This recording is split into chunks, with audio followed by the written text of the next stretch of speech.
Thanks, Elise. Can folks hear me okay? So happy Friday afternoon. Here we are. And by the way, that experience with Medicare, fortunately, has not been necessarily personal health issues, but uh, welcome everyone.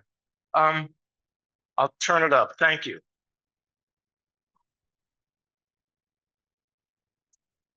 Am I blowing any eardrums out? Is this okay? Can you hear me okay? Or still need more volume? This is a very weird room. Turn it up higher. Okay. How about now? Microphone's on. I'll shout. And I could, if anybody wants to borrow my earbud, I could give you that if you need. So anyhow, so today we're going to discuss what certainly something that we'll all hopefully be able to take avail of, which is Medicare. And it is complicated. That's not by accident. So there's a lot to cover today. I do want to start, though, with the big picture of what we are experiencing in today's healthcare world. Let me get rid of this thing. I can, bear with me. All right, let's try that. So in terms of US healthcare costs, all right, let's see. Come on. Terrific. 2022, $4.5 trillion. You know how many, in 2023, almost $5 trillion. That reaches out to Jupiter, by the way, if you put the dollars end on end. It is, a trillion is a big number. It's a remarkable amount how much we're spending. And as you know, we are spending at least twice that of most other developed countries. Yeah, the problem, it's a dilemma because I want to have you hear me. I'm recording so the system can hear me. Maybe I'll sit. And that way you can see what you need to see. Can you see now? Okay, good. So thank you. So we spend twice that of most other developed countries. And many of you may already know this, but if you don't, this is important knowledge. And it's not that you're getting poor care in European, Japanese, Australian nations. You're getting good quality care. It's the same quality care, if not better. So we are number one, yay, in our gross domestic product expenditures for healthcare and rising. Unfortunately, and this is our costs related to the rest of the world. As you might see, hopefully you can all see now, towards the left side of the graph, we were not always outside of the pack. This is a more recent experience with healthcare expenditure. And again, our healthcare is often not better. And for many people in the United States, it's worse. Another big picture item in terms of context. The United States, for reasons we'll not discuss today, but has always linked insurance for juniors, those who are not on Medicare, less than 65, with employee-sponsored insurance.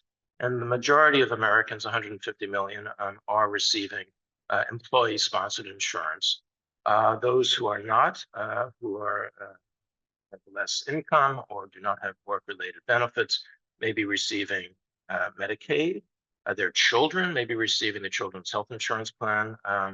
And certainly for seniors, it's either Medicare or Medicare Advantage.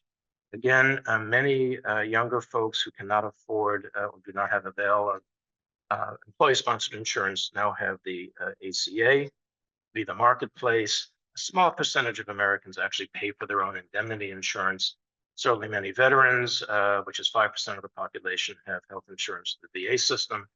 And actually that number is the lowest it's been for quite some time. It's bumped a little bit back up towards 10% of uninsured. During the COVID period, a lot of legislation was passed to make sure that people didn't lose their pre-existing insurance. But now that those legislations have elapsed, people are returning back to the uninsured. So that's 23 million Americans at least, probably in 25 very shortly. In terms of costs, again, big picture item, Our federal outlays for Medicare were about 22% of the national healthcare spend, and Medicaid was about 18%. That's not surprising. There's more people on Medicaid than Medicare, but they have less costly care. In terms of so that's just in terms of national healthcare spending. In terms of overall federal spending, Medicare costs were about $2 trillion of a total of $6.4 trillion, or 3% of GDP in 2023. Medicaid was 10% of the federal budget. And here's just a breakdown. You could see in this chart, in the orange, Medicare is 13%, Medicaid, ACA, and CHIP, which is covering children, which is less expensive care overall, is 10%. This is non-defense, non-discretionary, non-defense spending in this section of the 15%. And so this is just a comparison of what we currently spend. Interestingly, we're paying 10% of the federal outlay on our interest, and Social Security is 21%.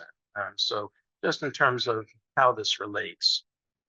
And of course, unfortunately, despite our costs, we have overall poor health outcomes you've probably read about and you're aware of. With huge, there's a very large discrepancy in terms of the nation, in terms of disparities. You see, yay, Mississippi down there in the dark blue at the on the delta in the very bottom, having the highest infant mortality in the nation. New Hampshire actually is up there in that left-hand corner, doing pretty well in terms of many markers of healthcare. Same applies for life expectancy.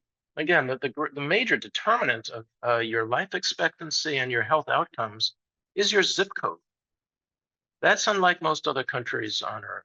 So where you live, the state in which you reside, the zip code also not just determines health policy, but the socioeconomic issues of where you're living. So again, New Hampshire, yay, New Hampshire. We're number 3 in terms of overall ranking of health system performance based on a number of metrics. So there's huge disparity in the United States, but overall, our numbers are not great. We do not really have a national health system. We have Medicare, which is the closest we have for a system for seniors, but employee-sponsored insurance runs the roost for folks who are, or no insurance at all for folks who are not on Medicare. So lacking a national health insurance, this is life expectancy. We're not just not keeping up with the rest of the world, we're actually falling off. And there's a lot of press about how life expectancy in middle-aged people was dropping off during the mid-2010s and the like. And that bottom line, that's our life expectancy at birth. However, well, we'll get to the however, but just an overview about who's insured and who's not. This is by age. Again, the Children's Health Insurance Program and some other anti-poverty programs and the like have helped kids on your left-hand side of the slide be insured for the most part. And of course, for us, for folks who have earned the right to have health insurance, because we're over 65 for some reason, we have the least numbers of uninsured people. And the rest falls out between this. This is between 2021 and 2022. What's of interest, again, our metrics related to the rest of the world are poor, except when it comes to seniors. So our rate of mortality, as we've discussed, varies enormously based on the type of your insurance. And we rank near or at the bottom among comparable industrialized Western and Asian nations. However, and this slide will demonstrate, so this is ranking. It's a little bit complicated. On the left-hand side, that's the ranking of our mortality rate at different ages. So if you're a child, you have that little bump in that middle between ages 1 to 19. And, that's ranking. We're 17 among 17 countries. Interestingly, until you turn 65. And at age 65, our ranking improves. So it's not like your doc saying good, or it's a striking demonstration of how having predictable health insurance helps you get to the doctor because you know it's going to be paid for, and having a predictable program of care helps. So we do actually pretty darn well. We're number 2 or close to number 1 internationally after you are guaranteed insurance and automatic insurance. So with that preface, maybe we'll talk a little bit about the history of Medicare.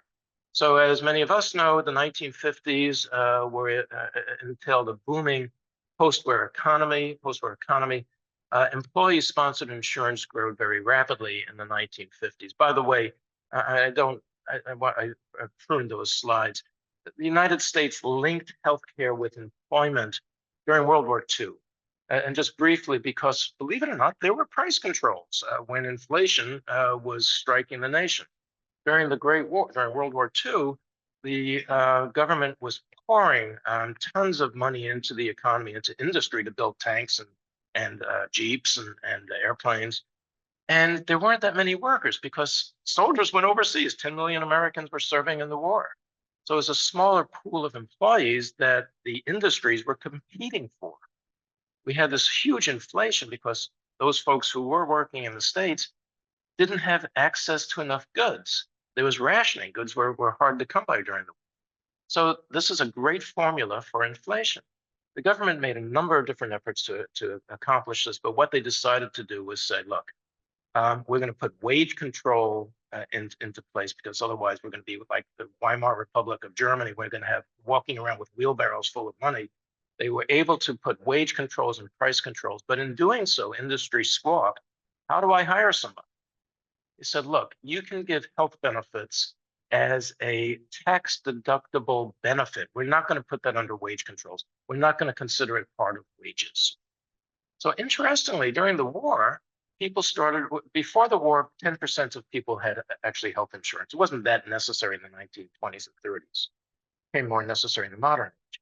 During the war is when we linked health insurance with employment, which is kind of interesting. A number of legislative actions were made thereafter to maintain tax deductions, to make the tax benefit not taxable for employer or employees, etc.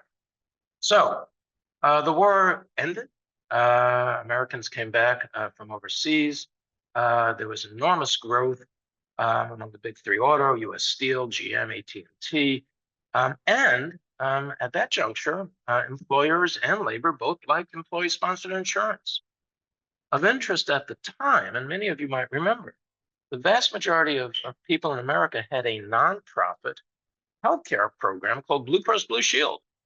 It was based on what's called community rating. So if you had an underlying condition, it wasn't, the insurance premium was not underwritten for your particular condition. And it's what many Americans were highly satisfied about. That economy also allowed there to be high taxes and a federal surplus. During the same period, the VA expanded. And there was a book you may have heard of, The Affluent Society, celebrating the American consumerism of the middle and the rise of the middle class. Of course, the world was not rosy for everyone. There was another America where many living in poverty fell between the cracks. There are at least 40 million socially invisible Americans who had low-wage jobs and no benefits, and that included 18 million seniors. And at the time, as in today, seniors incur most hospital care, at least twice that of folks less than 65. And of that age, 50% of those seniors did not have insurance for hospitalization. They were considered bad risk. The insurance company said, I'm not going to cover folks who are over 65. I'm going to have too much expenditures on their medical care. That's known as medical loss in the insurance industry. So these folks went uncovered. And in fact, 25% of seniors decided not to go to see the doctor, had no health care because of unmitigated cost. A lot of folks, their children, were totally supportive of a coverage program for seniors, but they did not support necessarily, because the unions were offering this benefit. They didn't want to lose that ability to offer it. So they were not interested in universal national health insurance during the 1950s. When Truman proposed this, by the way, back in 1946, 60% of Americans were interested in a health program, but the 50s were a different time. So how do we take care of our parents? How do we take care of seniors? So here's the fight for Medicare. I'm hoping not to spend too much time on this, but go through this somewhat quickly. So the legislative process, basically, there are two senators who propose a modest bill, basically funded under the pre-existing Social Security Administration. And that's some of the basics of what Medicare subsequently became. And this was a different time. The world looked differently. We had just had the safety net programs of the New Deal. We'd gotten through World War II, we had interstate highways with Eisenhower. There was a much less polarized electorate, and the consensus on the role of government in terms of protecting the public was different than it is now. In the 1960s, there was a conservative bill that actually served as the origin, as we'll see, of Medicaid. This was the Care-Mills Act, which is a mean-tested insurance that they were thinking about applying to seniors, and it would only be administered by states if so desired. And actually, that was passed, but only 1% of seniors actually received benefits as a consequence. So something else clearly was needed. There was a lot of resistance throughout the course of American history when it comes to healthcare. The American Medical Association has been a vociferous opponent of national health insurance, and also any loss of physicians' independence until the past 30 years. I don't know where they went recently, but in any case, there was a number of different programs that the AMA was sponsored, one of which is called Operation Coffee Cup, where physicians' wives were recruited to convince their friends to letter write Congress. And Ronald Reagan, who was a very popular, as you know, president, installed a lot of different changes in America, actually was hired at the time. He wasn't governor yet. He was still in the acting profession, but he was a terrific communicator. And I don't know if I have time. I'm not sure I'm connected. No. Okay. So if you're interested in hearing what he has to say about the dangers of Medicare, there's a website, actually it's via the Reagan Presidential Library, that discusses that. And just to quote, "You and I are going to spend our sunset years telling our children and our children's children what it was once like in America when men were free before Medicare." So that was the pitch that the AMA was making. I don't have to, well, actually, maybe you could hear it right from Mr. Reagan, President Reagan.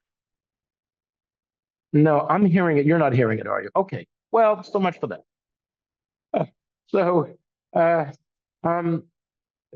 Clearly, after the Kennedy assassination, there was a landslide for Lyndon Johnson. Democrats took both houses of Congress, and the stage was set for actual reform legislation.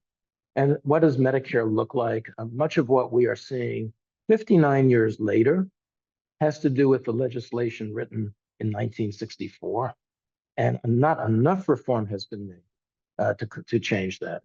So basically, Medicare would be available for all Americans greater than age 65, regardless of income or medical history. You have to be a resident to be eligible for this, either a citizen or a green card resident of a certain number of years. Basically, there's, as you know, there used to be two parts of Medicare. Now there's four parts. Medicare Part A was hospital stay, hospitalization, in-hospital drugs. So all the intravenous drugs you may receive or the oral drugs you may receive when in the hospital. At that age, there wasn't that much expense for outpatient medications as that's changed. It was funded via your tax earnings automatically. 1.45% of employees and a same amount from employers. That was for hospitalization. Part B, which refers to outpatient services, including physical therapy, speech therapy, occupational therapy, a variety of other outpatient programs. It's actually funded from general federal revenue, as well as premiums that seniors would pay. The critical thing to remember about the Great Society legislation is the power of the AMA at the time. Most other nations, remember that chart of where we fall in terms of cost. The big player in terms of health expenditures is the government. They can tell the industry, this is how much we're going to pay for your services. We think this is fair. This will reimburse physicians adequately, and pharmaceutical companies. We are it's called monopsony, similar to monopoly. The government owns the ability to control costs. When Medicare was passed, however, given the power of the AMA, was not going to pass without their demand that doctors actually were the ones who would set fees. Hospitals would set fees, not the government. And as we'll see, that compromise is a major flaw. By the way, at the last minute in 1964, when there went to reconciliation between the House and the Senate, the Republicans actually wanted to take their Per Mills Act and bring it to cover the poor. There's no coverage for the poor as part of the initial legislation. So that act became incorporated into what we now know as Medicaid, using means testing, except it was administered not voluntarily. Every state must administer it. And by the way, some seniors are eligible for both Medicaid and Medicare. One interesting side note, and I just learned this recently, when Truman had proposed his Medicare for All back in 46 and 48, the Southern Democratic states actually voted it down because of this fear that it would spur racial integration. And indeed, part of the legislation of Medicare was that a hospital, waiting rooms, physicians' practices had to desegregate if they're going to receive Medicare funding. So that's a little known fact. And anyhow, this is Truman who had proposed this recommendation or similar kind of, his bill would have covered 80% of Americans. This covers, of course, the 20 million at the time of seniors. Much of today's conversation is about supplements. So we talked about that Medicare Part B only covered 80% of outpatient costs. The rest is either out of pocket or to be covered by private insurers. That was part of the design.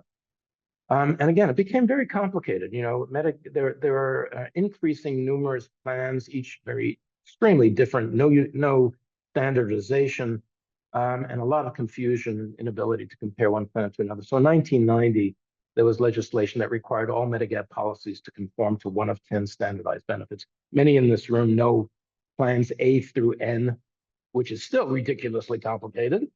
But at least it's more interpretable. So, of course, the way that Medigap works is your doctor bills Medicare, Medicare pays that 80% and sends the excess amount to your supplementary insurance, and the supplementary insurance would pay the excess amount according to your deductible, according to whether you have co-insurance, co-pays, et cetera. And of interest, I think here in Eastman, this number is not entirely accurate, but throughout the country as a whole, 23% of Americans did not have any supplemental insurance. So this is back in 2015. So 1 in 4 people were paying that 20%, which could be pricey. If you're getting chemotherapy or a variety of other therapies, that's really quite prohibitive. Medigap was for another fourth, and 30. The majority of Americans were actually getting from employee-sponsored benefits that would come from their legacy employer, and the rest were on Medicaid.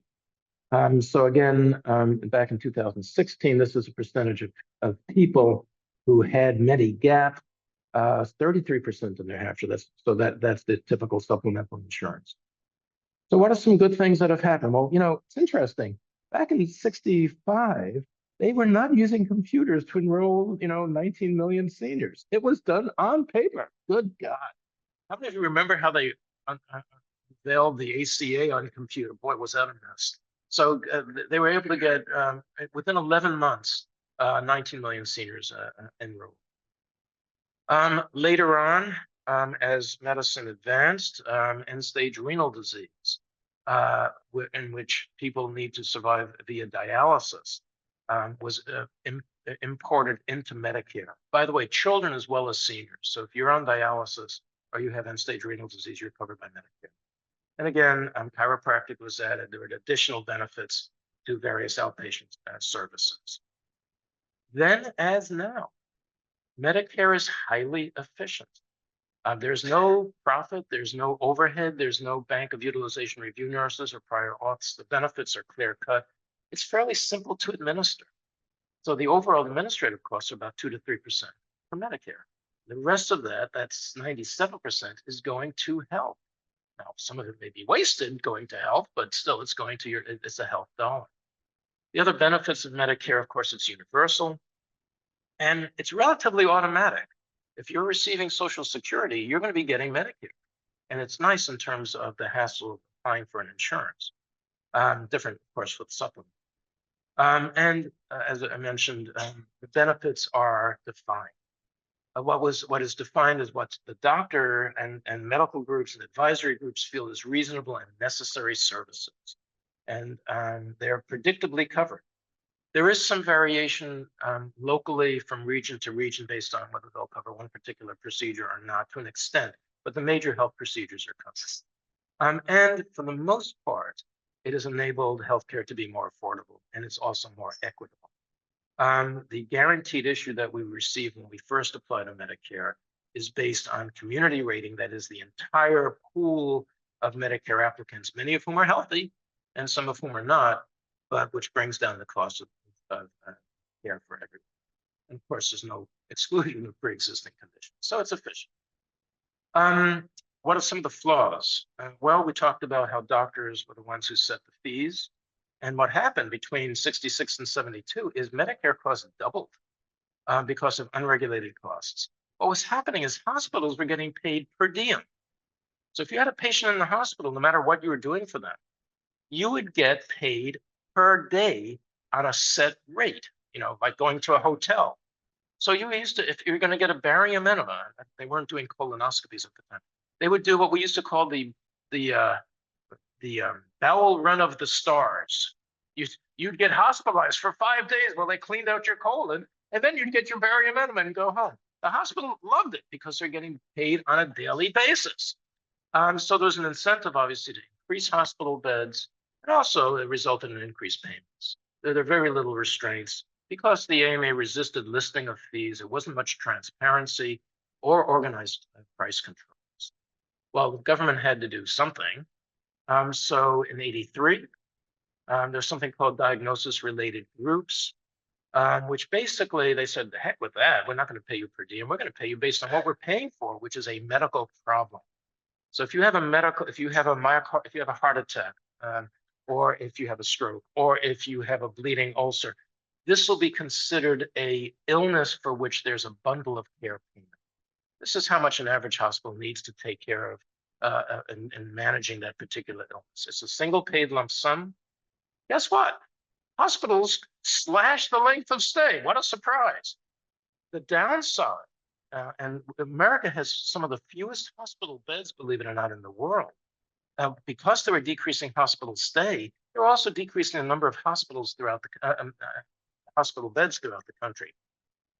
So this is just talking about the diagnosis-related groups. Again, people are smart. They know how to game systems. So the hospitals hired coders and billers to pad diagnoses. That will sound familiar soon. But nonetheless, when you have a single payer, Medicare said, nope, not acceptable. They were able to control costs substantially better than private insurance. I haven't that's another talk on private insurance. But so Medicare as a single bigger player is able to manage that. The other thing that you may or may not know about is there's budget neutrality bills. So basically, Medicare cannot go up by a certain amount per year, which constrains growth. And of interest, I don't know if you're familiar with this, but Medicare costs have actually plateaued. They have not risen to the feared stratosphere that was of concern in the earlier 2000s. There's a lot of theories about this. The Affordable Care Act, by the way, had a lot of legislation around Medicare, not just the marketplace for non-seniors. There were other budget restraints built in. The other thing that happened is there were a lot of blockbuster drugs in the early 2000s and late 1990s. And there weren't a lot of blockbuster drugs draining the coffers. And of interest, there was probably also less than predicted cardiovascular events due to some of those drugs, such as statins and better hypertensive control. So of interest, there was a $4 trillion savings. That was this mysterious gap between around 2008 and 2022. And so this blue line shows what was the actual spending. This dotted line was what was being projected by the Congressional Budget Office. By the way, that was not related to Medicare Advantage, which actually cost as we'll see, taxpayers at least $600 billion during that same period. So it was unrelated to that. So there's some limitations of Medicare, as we all know. One of the issues is the original benefits did not include hearing aids, vision, or long-term care. And for many of us whose teeth belong to parts of our body, they didn't include dental care. Wow, and that's again pretty strange and somewhat not entirely. Canada does the same, I believe, but it's somewhat unique to the United States. And the original benefits, of course, when these blockbuster drugs came out and we saw the price of drugs exploding, could not keep up with that. So the other reality is folks who have lesser incomes cannot often afford Medigap. And so they, unless they're on Medicaid as well. Their costs could become difficult. So here's a question. The US could have improved traditional Medicare to expand benefits, such as we discussed, and eliminate a need for supplemental or intermediary insurance. And something to think about as in the next few minutes, why didn't we do that?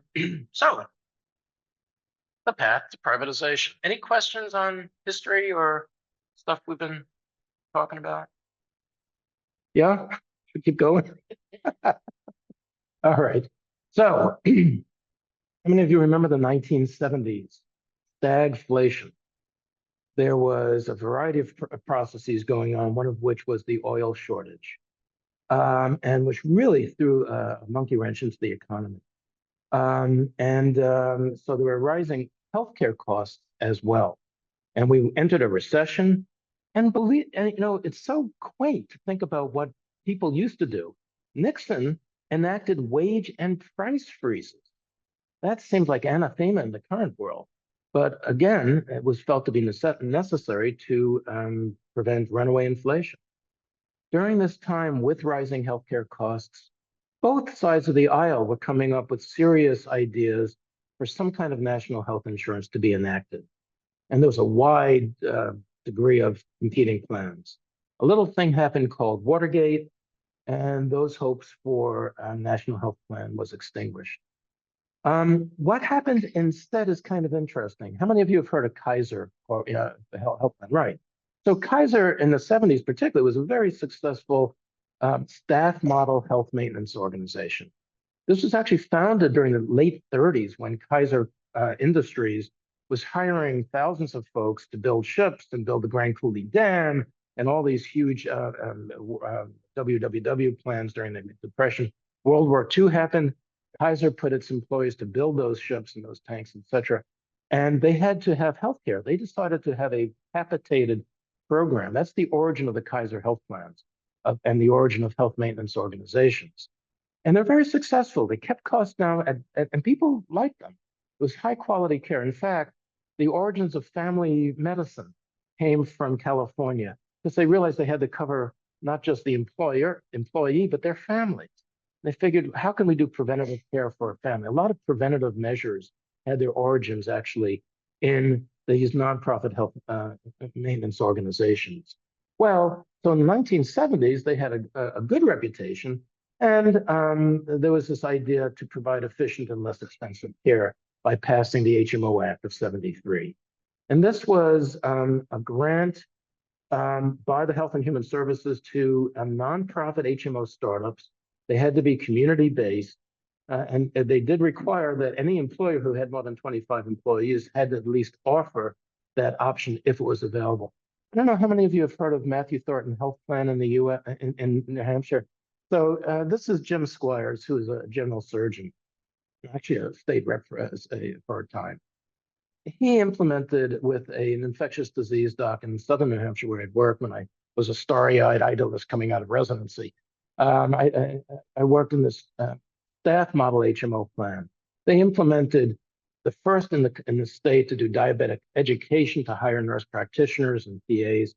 They did a lot of innovations that were not actually being widely done. So that was a homegrown local staff model HMO. As we'll see, that didn't last very long. So as the 1970s are affecting a lot of Americans, there's another process going on which is neoliberalism, which is a fancy word for the merits of maintaining a market in all aspects of life and the element of commoditizing healthcare among them. So the Heritage Foundation, which you've heard of, is a think tank that was founded in '73. Paul Weyrich, Edwin Fulner, Joseph Coors from Coors Beverage. And their mission was to promote public policies based on free enterprise, limited government, individual freedom, traditional American values, and a strong national defense. They've been in the press more recently as well. But their ideas would be that markets regulate themselves, which, by the way, is true if you're purchasing a refrigerator or an auto. They give everyone what they deserve, probably true. Unions distort markets, impede formation of merit-based hierarchies. Government is incompetent.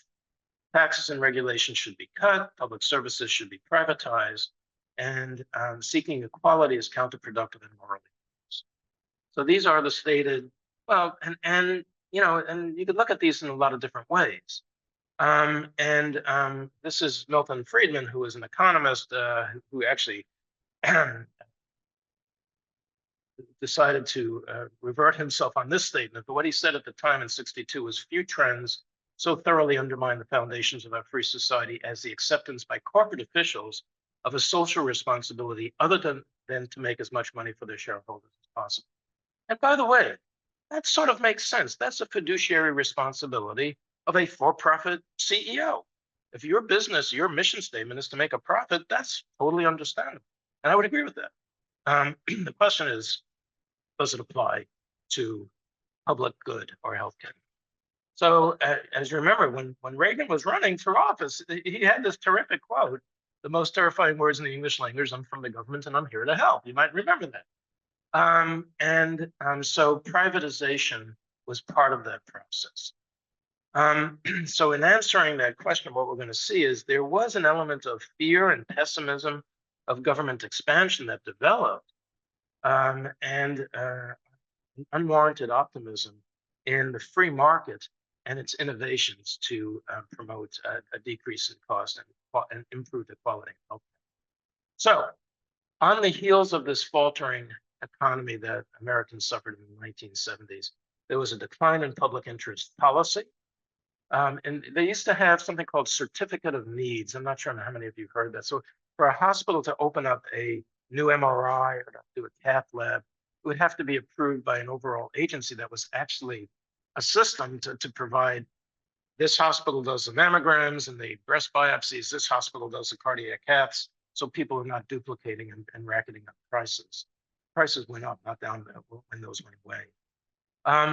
What else happened? There was an amendment to the HMO Act that was really quite striking that allowed HMOs now to be for-profit and to allow them to exclude pre-existing conditions. And they became interstate, investor-owned, shareholder-driven programs. And the nice thing for them is they could raise capital very rapidly. They just sold their stock on Wall Street. All of a sudden, Cigna has tons of money that it can basically implement its plans and lowball folks like Matthew Thornton of the local HMOs. So basically, price controls gave way to what was hoped to be, and unfortunately was illusory, the power of the marketplace in an area that free market actually is not applicable to healthcare. Anyhow, there are lots of mergers in the health industry. And actually in the state of New Hampshire, what we had as Blue Cross Blue Shield became Anthem, which is a for-profit. They actually used that monies. Jim Squires became the director of an agency to help foster healthcare as a consequence. Many of you may not be aware of this, but privatized Medicare, which we now know as Medicare Advantage, was piloted back in 1985. Now, this is just a graph suggesting the huge profits being made by the industry at the time. They were not interested in Medicare Advantage in 1985. The legislation had not made it interesting. It existed, but they weren't takers. Remember I mentioned DRGs, diagnosis-related groups, and the coders and folks who are doing that.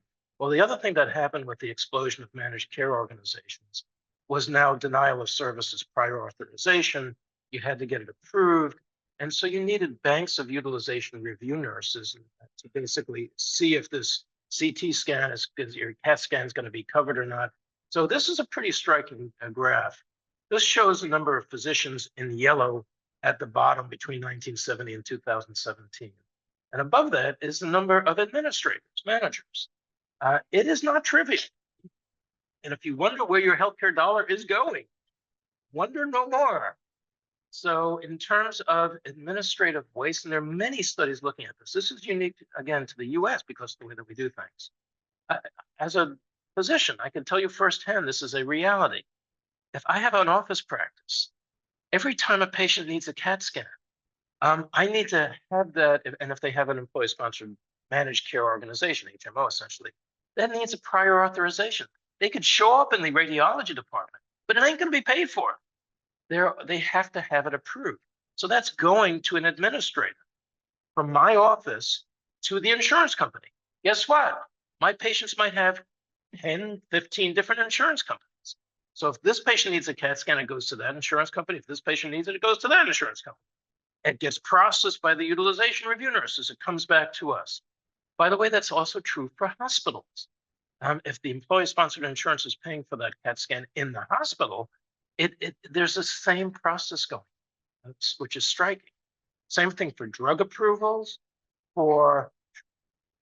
Again, this is a different talk about the burden on your physician and why you can't find a primary care doc. But for me to look up what a patient is getting on their drug plan, I want to prescribe Jardiance. You're a great candidate, or Ozempic. I don't know which. I try to go online and look it up. It's deliberately obscured. I can't find out what your insurance is covering. Is it going to be Trulicity? Is it going to be Victoza? Is it going to be Ozempic? Hard for me to find. I have to hire someone full time to figure out what's on the formulary of these 10 or 12 insurers because all their formularies are proprietary. Does this cost a little bit? Yeah. It costs an average practice $100,000 a year. I'm not making this up. By the way, here's we were talking about hospitals. So here's Duke Medical Center, about 1,000 beds, 1,600 billing clerks. Canada, which has sort of a Medicare for all program, it's got its own problems. University of Toronto got more beds, got 7 billing clerks. This is a reality. So anyhow, I wanted to diverge a little bit about waste. And anyhow, we're probably spending it accounts for between 15 and 25% of that. Remember that almost $5 trillion of healthcare we're spending per year, probably anywhere between closer now to $1 trillion. It used to be 600 billion going to wasted non-health issues. It is a problem. And again, this is just another breakdown of looking at administrative costs. And we're going to talk, we are getting to Medicare Advantage, I promise. We were sort of within the pack, as mentioned earlier. Did deregulation help with airline costs? Probably. Southwest didn't exist beforehand. Didn't help in every industry. Did it help in the health industry? Absolutely not. It's a separate talk about why you could purchase a Ford. The government made you purchase the sticker to your automobile that tells you what the manufacturing listed is, the MRSA. Guess what? Very hard to find transparency in medical care. There's an effort in New Hampshire to do so. But when you buy a car, you know if you need air conditioning, if you want, bells and whistles. When your doctor's ordering a CAT scan, you don't know if you need intravenous contrast or whether they should include the neck with your CT of your head or this. It's a very different transaction. It's an asymmetrical transaction. Plus, if you're in the emergency room on the way in with needing that CAT scan, you don't get to pick and choose which lot you could find your Ford on. You're going to the closest hospital. So there's a lot of reasons. That's just a few of them. So healthcare costs, we left the pack around this time. So why did that happen? Well, market fundamentalism also targeted Medicare. So we are getting to Medicare Advantage. And a lot of legislation has evolved to accommodate the industry to make a profit and to encourage them to offer this insurance. And by the way, when you're the government, you are a bottomless source of profit. So we have middlemen now who are managing care, not your doctor, but the managed care organizations. Medicare Part C was the first more popular program in the pilot programs. As we mentioned, there was little interest. They had to, as is the case today, by the way, Medicare Advantage must offer the same minimum set of benefits as traditional Medicare does. They're paid by capitation. Initially, they were just paid on 95% of the average cost. People were not takers. Around this time, also, the Clintons were elected. Their efforts at a universal health insurance were shot down. It was very complicated, probably much too complicated. So that was also. How many of you remember the Harriet and Louise commercials of the 1990s? So it was great advertising by the insurance industry. So around this time thereafter, this Balanced Budget Act was passed. That's when Medicare became, where Part C became Medicare Plus Choice. They were allowed to offer inexpensive services, gym memberships, as well as hearing aids and eyeglasses, which, by the way, are pretty inexpensive compared to most medical care. So they were appealing to the well. They wanted to have well people so you'd have less medical loss. And it still didn't have a lot of acceptance until 2003. What was happening during this time was a decline in out-of-control drug costs, as we all know. So those breakthrough drugs, the statins, proton pump inhibitors, 1,000 other new medications, that's another talk. But they were becoming available in the United States and elsewhere. But unlike elsewhere, our prices were exploding, and seniors could not afford it. So there was a demand for something to pay for our seniors and medical medications. So this is the Medicare Prescription Drug Improvement and Modernization Act, better known as the Medicare Modernization Act. That was George Bush, 2003. And guess what? Medicare Part C, which was Medicare Plus Choice, is now labeled Medicare Advantage. That's kind of an interesting term if you think the government is offering a contract with a program. Now there started to be interest by the commercial insurers. So Part D, so how many of you have Medicare Part D? So many of us. So as you know, it's a separate plan if you're getting it separately as a supplement. It's a pain in the neck, unless you have Medicare Advantage. It's nice to have it. If you are on a lot of medications, you get a penalty if you don't apply for it if you're not on any medications. That's the way that's written. It was designed to promote pharmacy benefit managers, word you might have heard. This is the Express Scripts. This is the Silver Sneakers. This is Optum.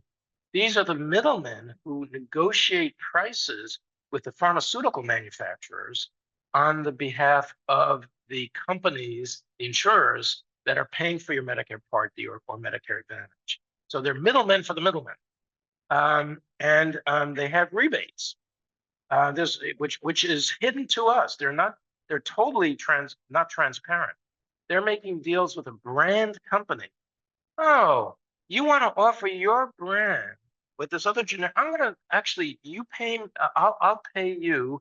I'm sorry, you pay. I'm going to lower the price of your drug to the insurer, and I'll put you on formula.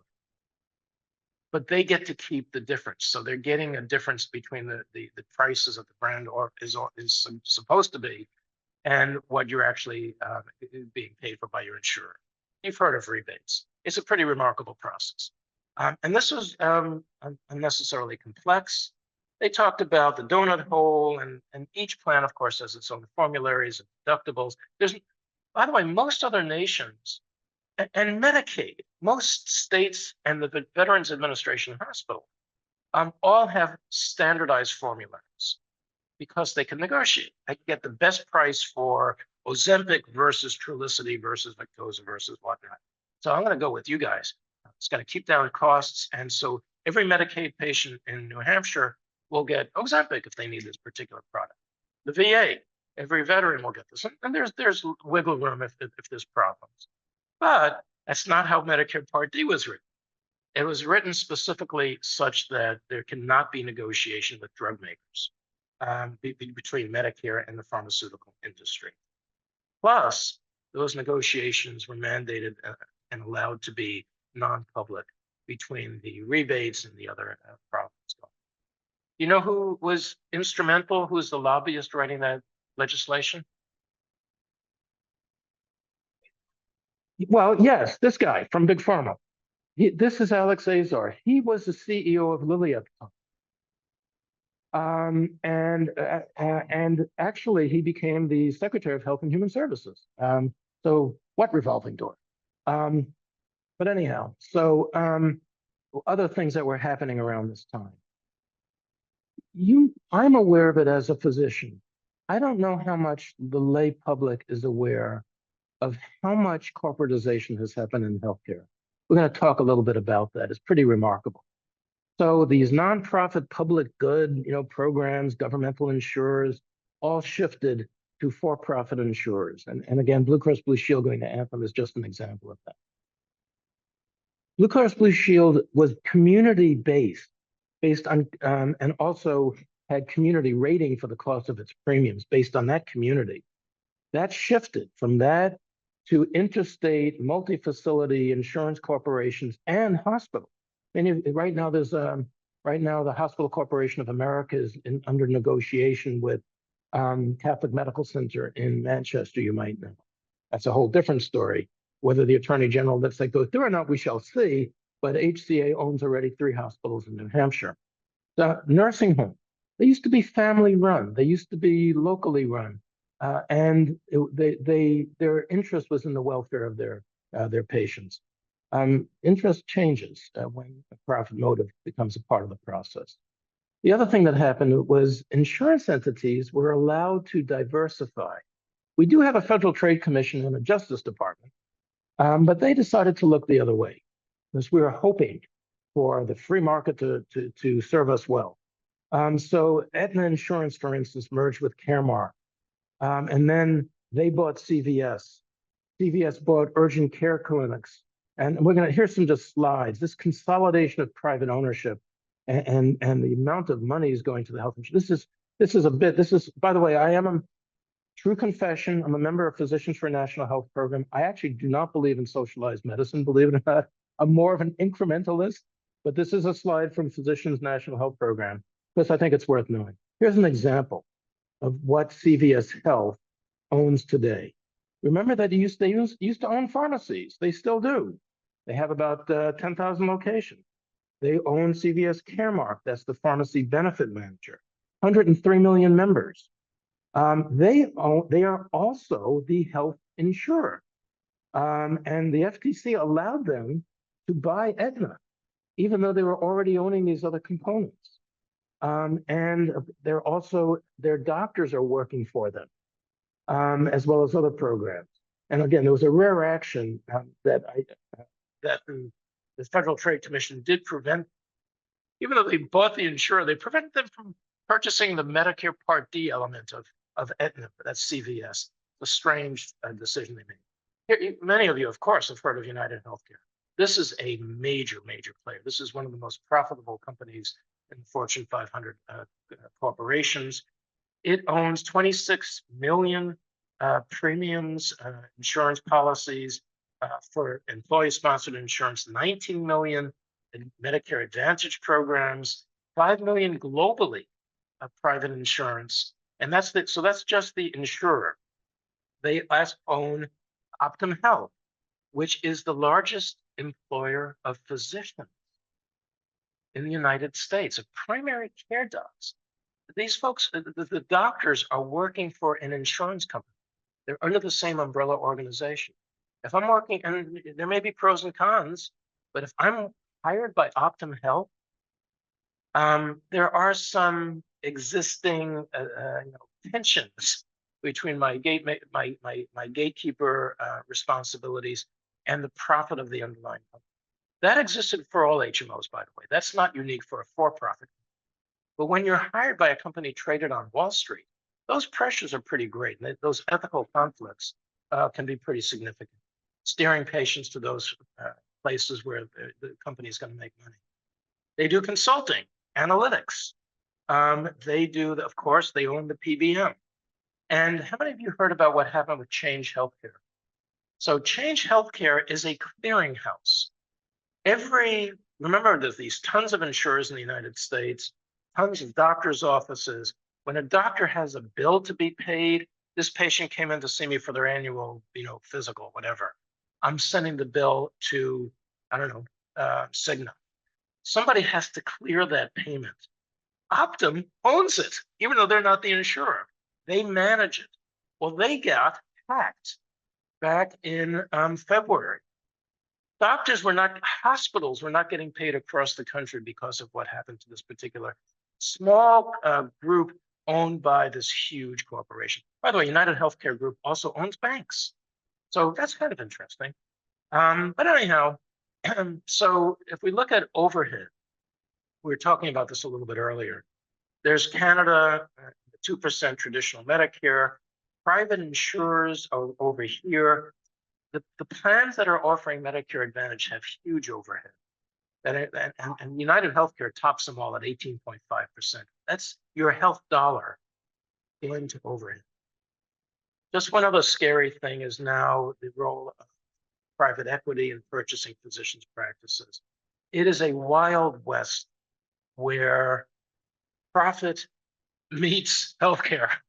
And it's not new. This has been going on for 20 years. During this age, the legislation was evolving to accommodate the Medicare Advantage industry. This is a number of people. On the left is 85. On the right is, actually, that's 2009. I graphed it up to 2023 on the extreme left. This is a number of people belonging to Medicare Advantage. No interest here. No, thank you. Maybe a little bit of interest. Okay. Medicare Part D. We can actually now use, there's a new way to do the contracts. We're really interested. Joe Namath, somebody was talking earlier about the advertisements you've seen. That's not by accident. There's terrific and sometimes illegal advertising that goes on. But so this process of privatization has been long in coming, and it brings us to today. Any questions? Yes. Yeah.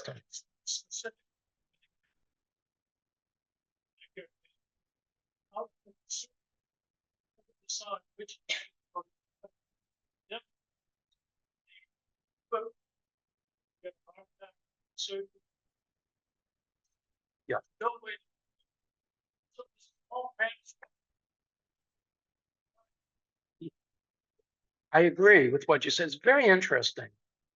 There can be huge differences between two different Medicare Advantage plans. And actually, there are some non-for-profit Medicare Advantage plans, like Martin's Health, for instance, that I've heard better things about than others. But totally. No, absolutely. And you're spot on, and we're going to discuss that a little bit too. But I think that's a real striking problem, this lack of transparency of where where it's going and how it's getting paid for. So we'll get back to that, Tony. So what were the stated goals of Medicare Advantage? Okay, we want to expand the choices that Medicare beneficiaries have. Well, it doesn't expand the number of doctors you could see. It actually shrinks the number of doctors because you have to be a network. But you now have additional policies you can now have that will include the private plans, and the benefits will be more comprehensive. That's for real. And we're hoping that the efficiencies of managed care and pay for performance or various other programs will save Medicare money. Are those two issues, expanding benefits and saving money, in conflict with one another? Of course they are. So it is built on the assumption that those efficiencies are effective. But as we'll see, they're not. So here in New Hampshire and elsewhere, how is Medicare Advantage delivered? Who's doing the delivery? Well, there are these managed care organizations or health maintenance organizations, as you might know them, which will only cover in-network doctors in hospitals. You sign up for that in advance. I think you can compare that, Tony. So when you have these different plans to look at, that you can know. Instead, I might want to do a provider practice organization, which also covers out-of-network for doctors, but it's a slightly higher price. So the PPO, such as Anthem PPO, is offered in New Hampshire to our state employees, by the way, when they retire. So it's a provider, I'm forgetting the but the PPOs have expansion beyond just an in-network program. Say, thank you. Thank you. Preferred provider organization. So the other thing to know is there are local plans that just are designed to serve a few counties or a state, and regional plans that may serve multiple states. And there's 26 regions throughout the country. Martins Point, for instance, is a not-for-profit MCO, managed care in New Hampshire and Maine, that offers Medicare Advantage via regional, both HMOs and preferred provider organizations. For the most part, in rural areas, Medicare Advantage has less interest. It can't make as much money, and it has less penetrance, as they say. So here's a map. New Hampshire and Vermont are up there in the upper right, of course. The lighter green is a smaller percentage of Medicare Advantage enrollees. They're less offered, even if they had benefits. There's less interest by the insurers to provide it. So the interesting thing is, how are they capitated? How do they make money? So they're complex. I would say 1% of Americans have any idea. Actually, I'd say 0.1% of Americans have any idea about how Medicare Advantage is contracted. You're among that group, that special group. So hopefully I could explain this. When a contract is made with your tax dollars from Centers for Medicare Services, CMS, with a private insurer, the first thing that is going to be set is a benchmark. This is in statute. That's a percentage of how much Medicare enrollees in a particular county are spending on traditional Medicare. Remember, I mentioned it used to be 95%. The insurance companies were not interested in that. We'll talk about what happened with that. So that's the benchmark. Then, and it's not competitive bidding. And we'll talk about the defense industry. If you're an insurer and you want to put in a bid, that's fine. Put in your bid, and we'll accept it for the most part. So the insurer, whether it be a small local Advantage or United Health, will say, this is how much we're proposing we're going to pay, how much we want you to give us per capita. The difference between the benchmark and what that health insurer put in is given back. Half of it's given back to the insurer, and about half of it goes back to Medicare. So this is an effort for Medicare to save dollars. Well, a substantial amount goes back to the insurer. And by law, it's supposed to reduce the enrollee expenditures or finance additional benefits, but in reality, it often goes to overhead and profit. And that's been documented, as we'll see. So there's this rebate between the differences. This is not a straightforward contracting process. Anyhow, so you've got that. Now you do what's called risk adjustment. So the insurer will say, these are the people who we are enrolling. We've got so many patients with heart failure, so many patients with this kind of cancer or this kind of diabetes. We've got a really sick population of patients. Because they're so sick, we're going to ask that you bump up our risk reward. We're taking care of those really sick patients. Okay, and this is how you game a system. So that risk adjustment is defined by the insurer in ways that we'll see.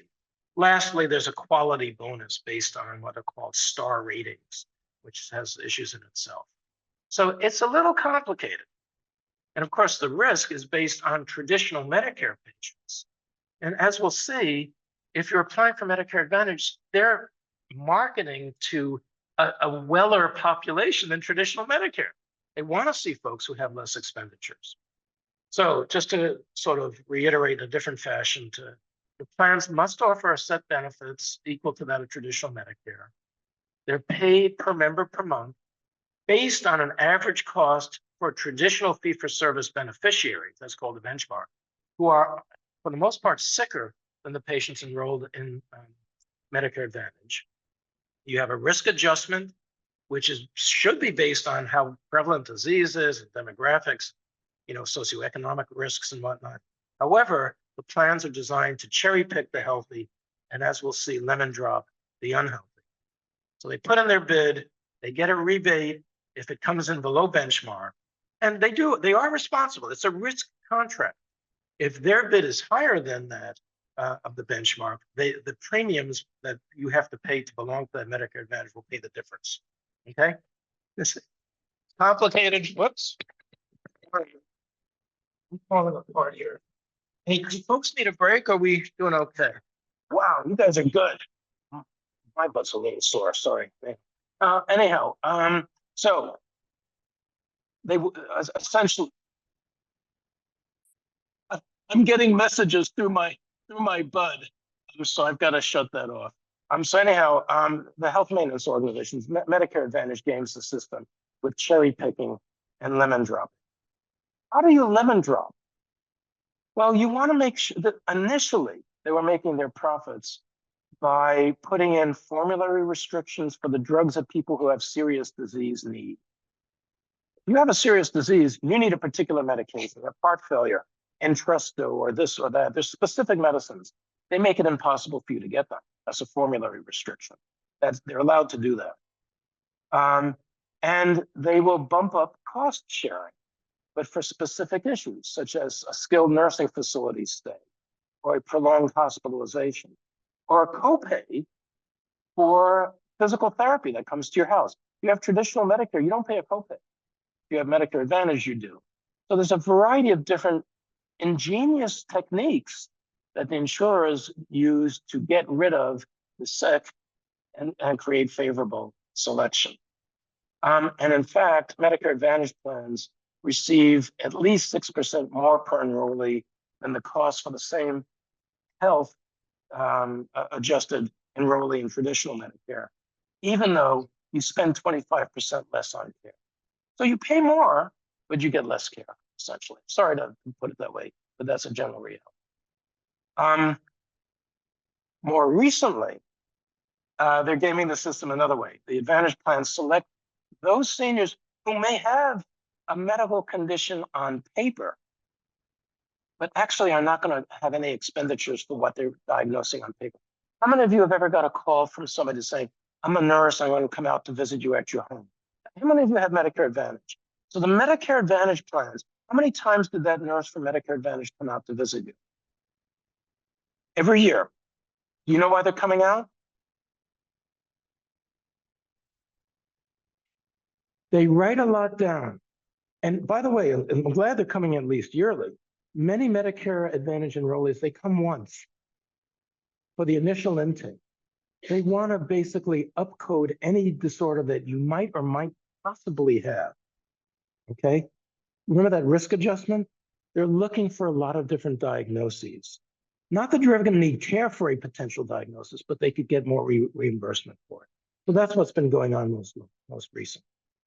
So the risk scores for Medicare Advantage patients are coded 20% higher than traditional. So the statistics are such that the profit is pretty terrific.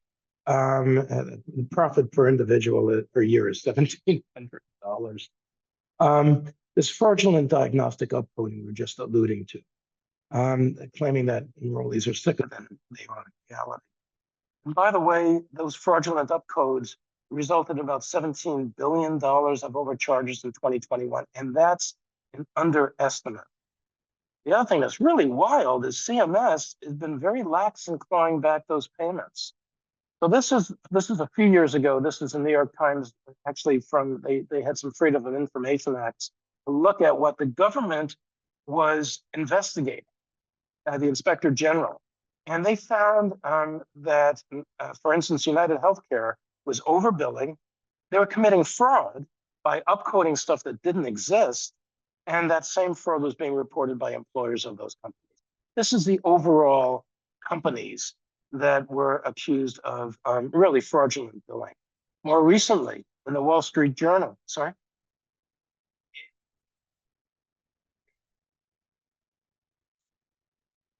That would be, thank you. And I'll repeat what you said.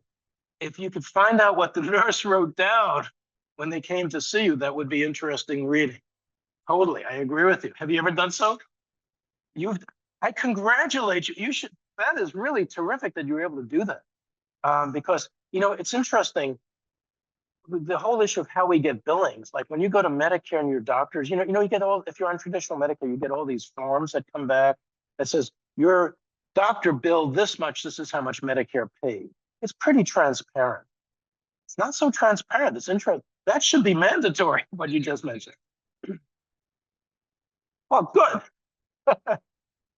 So essentially, this is an article.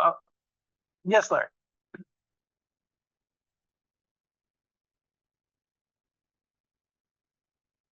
Yes. Interesting question. But we're talking about, no, that's okay. I love it. We're talking about fraudulent upcoding. This is from the Wall Street Journal. This was just last year. They had investigations that Medicare Advantage was billing Medicare for HIV in patients who never had HIV, were never tested for HIV. It was outright fraud. And of interest, we're not seeing those dollars coming back. So this issue of overpayment is a reality. Sorry, this is a chart of how much the Medicare spending has been greater than what that same population of patients would have received if they're on traditional Medicare. And this is on your axis here, is Medicare Advantage payments as a percentage above fee-for-service spending. And so here you have almost 20% higher. That's going up again. It came down for a while, it's going back up. Last year, Medicare Advantage billed and received $88 billion more than what those same folks would have received for their care in traditional Medicare. And that's not from gym membership. That's not from eyeglasses, but. So over the course of the past 15 years, almost $600 billion. And again, it's interesting. I just heard on the radio something about actually we'll get to that, the Inflation Reduction Act, saving $6 billion to Medicare. That's terrific. Well, here we're spending $90 billion that's going out the door. What would you do with that dollars, with those healthcare dollars? So if you took, the estimates are, I think that's high, 140 billion, probably about 110 billion of overpayments. That's a lot of dollars. What can you do with that in a year? You could pay for everybody's Part B premiums and get rid of any supplemental insurance. You could pay for long-term care, by the way. You could pay for dental. You could pay easy. I mean, it only costs $5 billion to pay for vision and 16 for hearing. I think that's pretty easily paid for under traditional Medicare. You could shift these dollars into a different, what is considered traditional Medicare. So we really need to level the playing field and also reduce unnecessary costs. We talked a little bit about denial of care and prior authorization. One thing for those of you, and I do think, by the way, there is regional variation. As I mentioned, if you're in one part of the country where competition may be different or the insurer expects to get less profit, there may be difference in behavior. But overall, nationwide, 82% of requests for services are denied initially. This is expensive services. These are things like CT imaging. These are things like MRIs. These are a variety of different expensive expenditures. Only 11% of such denials are appealed by the patient or their doctor. But guess what? When they are appealed, they're almost all accepted. So almost 82% of those denials are covered. I'm sorry, I'm misstating. So there's a lot of, sorry, let me start again. There's a lot of routine denials for expensive services. When they are appealed, 4 out of 5 of them are covered. They basically say no, the appeal was wrong. Only 11% of people do appeal, however. So if you do have Medicare Advantage or any kind of insurer, it's worth appealing. As you might know, AI is now playing a role in this denial process as well. The other thing to be aware is the Office of Inspector General found that 1 out of 7 denials were actually illegal. They should have been a standardized routine coverage that should never have gone to prior authorization.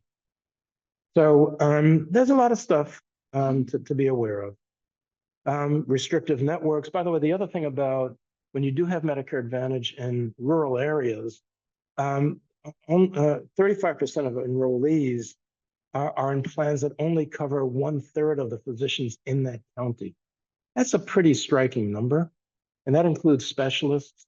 So that affects rural communities disproportionately. So, by the way, I think, and it was hard to find this statistic, I think that some folks who are not eligible for Medicare, Medicaid, that is lower income people, might now be taking avail of more supplemental insurance because of Medicare Advantage. And those statistics are borne out about who's receiving Medicare Advantage. How their quality of care is a different matter. But as you know, Medicare Advantage enrollment has tripled since 2007. The majority of Americans now have that as their supplemental insurance.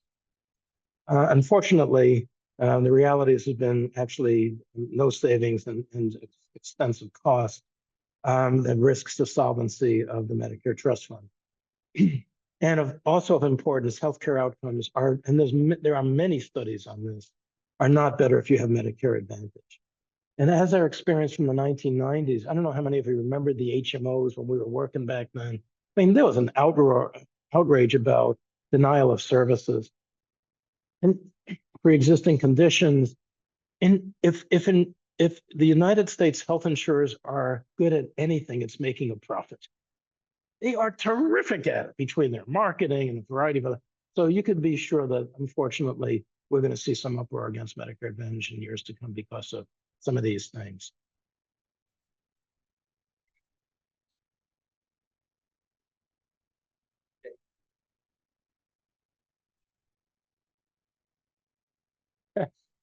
Well, that may actually be, I don't know that for a fact, but you might. That would not be surprising. That's true in a lot of industries, by the way.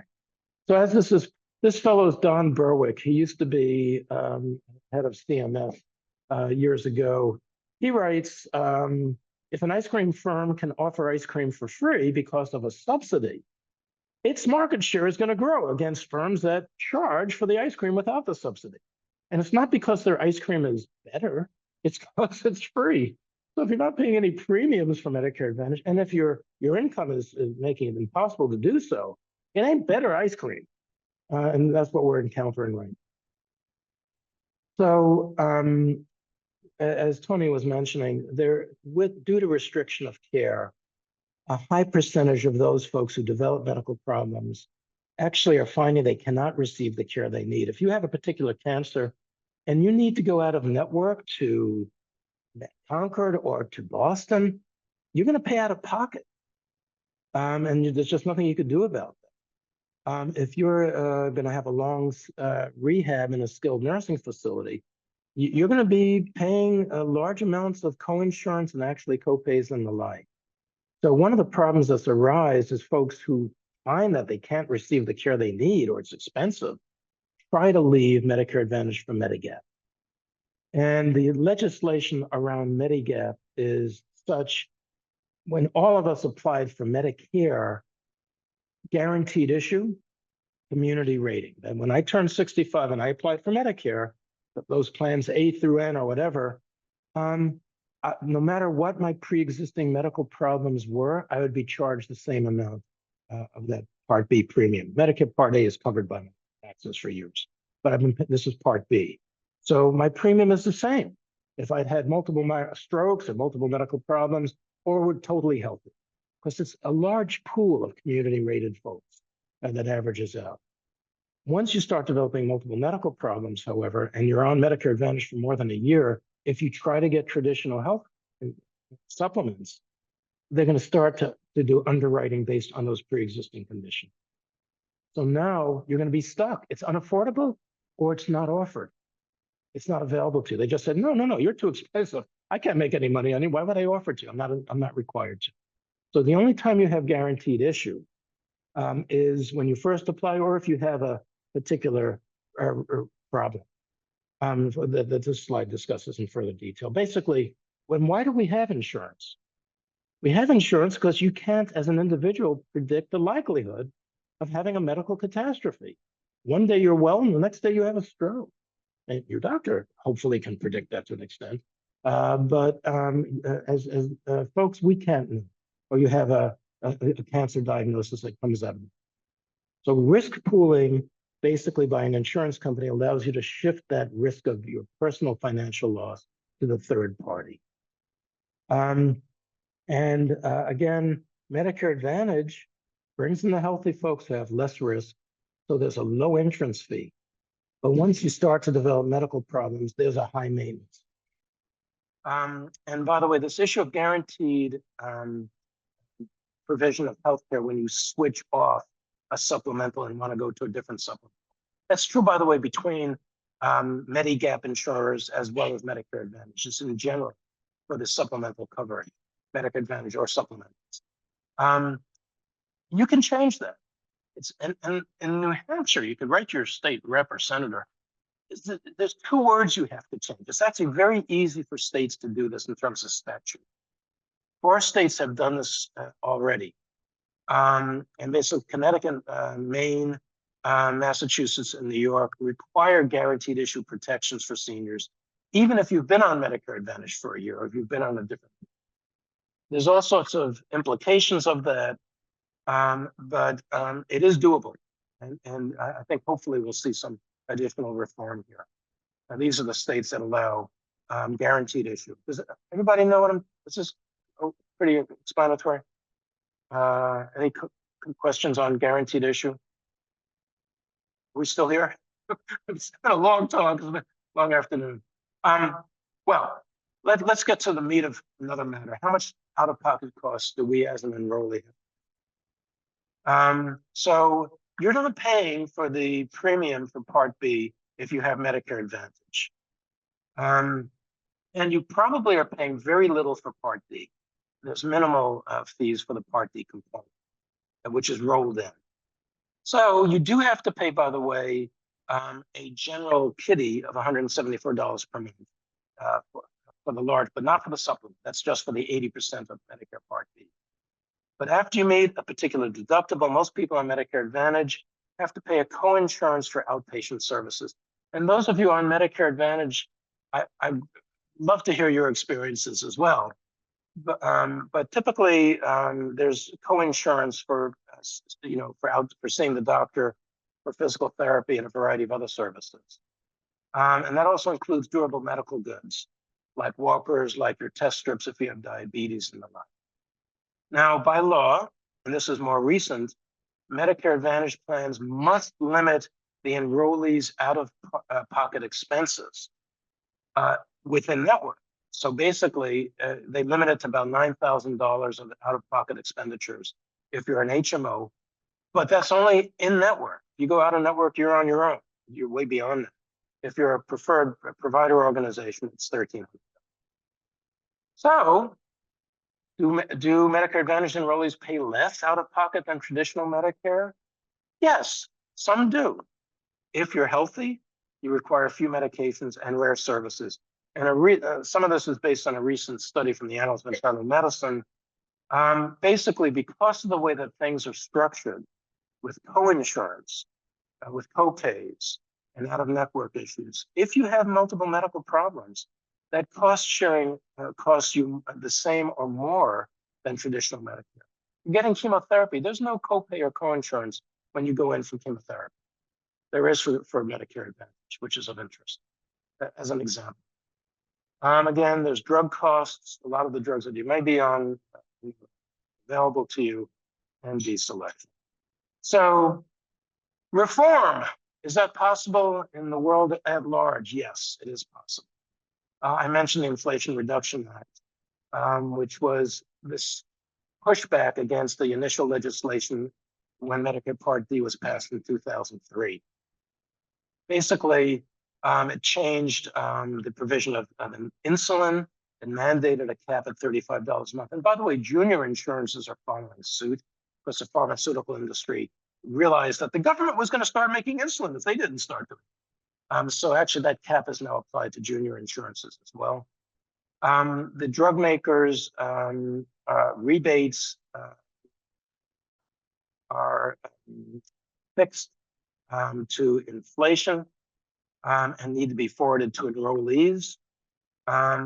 Part D expenses are being limited additionally. And of course, the Medicare for the cost of pharmaceuticals is taking place in 2026.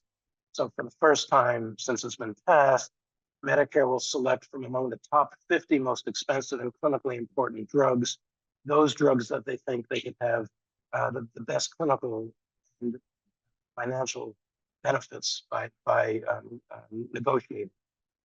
By the way, it's not all drugs. It's only those drugs that have been on the market for 7 years.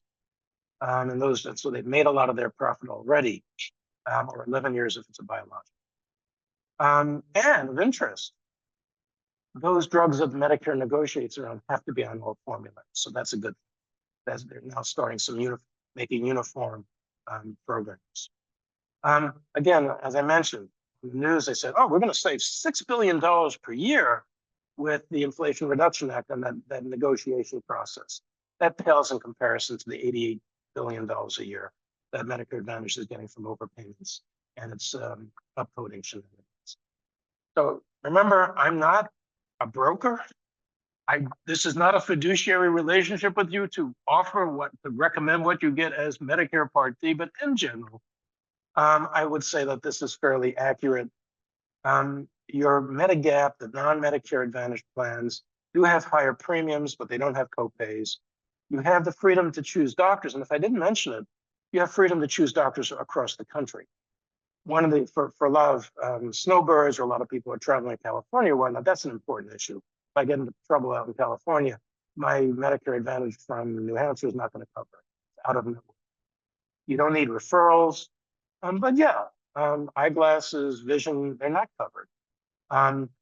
Medicare Advantage has lower premiums, but makes it up in other ways with copays.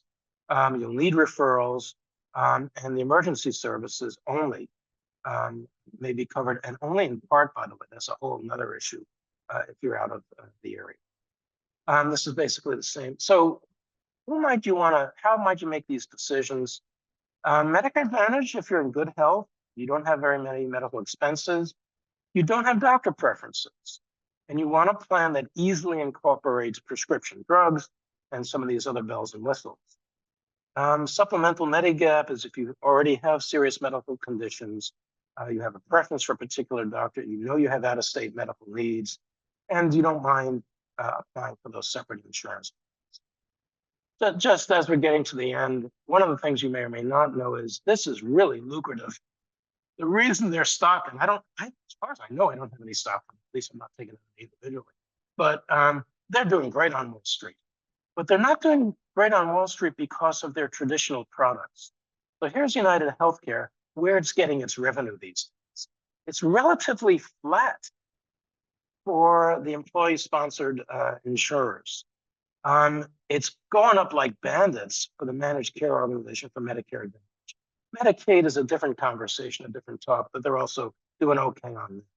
But the greatest profitability is, of course, coming from your tax dollars. We discussed some of the overhead, again, where they're taking those tax dollars to television ads, brokers' fees, healthcare network management, benefit design, CEO salaries, those utilization review, banks, nurses, and prior authorization, and profit. So here's just some rundown on the numbers. Wow, you guys are good. You are brave. You're still here. So yes.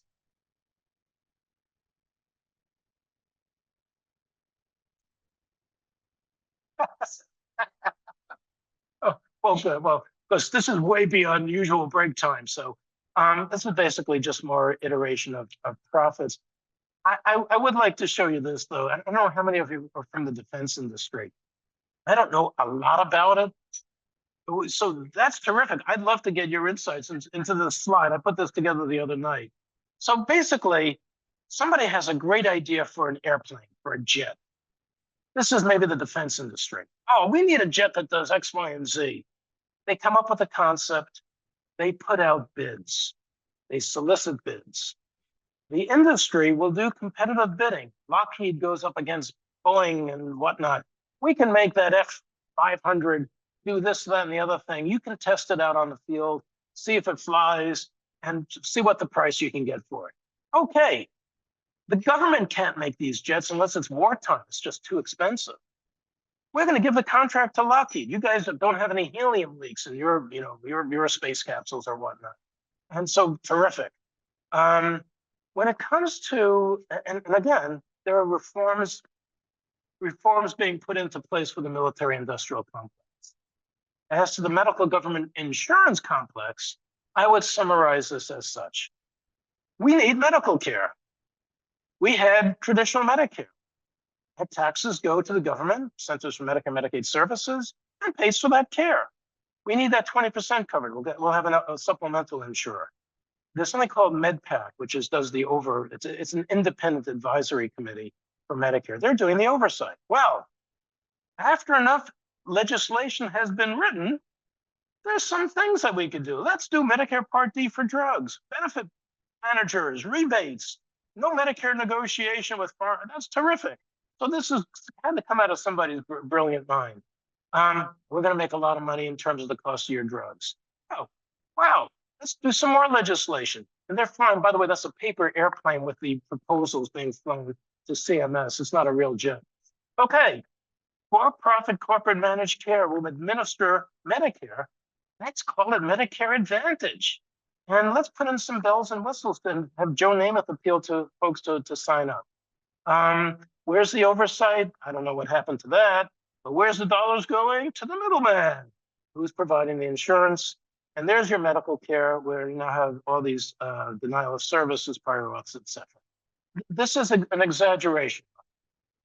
And this is a nationwide experience. I do not want to talk about what a particular individual, if you're having great experience with Medicare Advantage, I think that's terrific. I hope reforms for those who are not having such great advantage comes into play. Remember that revolving door we were talking about? That's also part of these, and that's in the defense industry as well. So we've come full circle. Once upon a time in the 1950s, the private insurance market could not make enough profit from insuring bad risk seniors. So we came up with Medicare. After 4 decades of tweaking towards profit, the government now assures the private industry that they'll make absurd profits by paying them those tax dollars designated to the health of seniors. So in answering the question of why not, something to think about when you talk with your congressman about these matters. So that's all I got for you today. And really kudos to you for sticking out during this talk.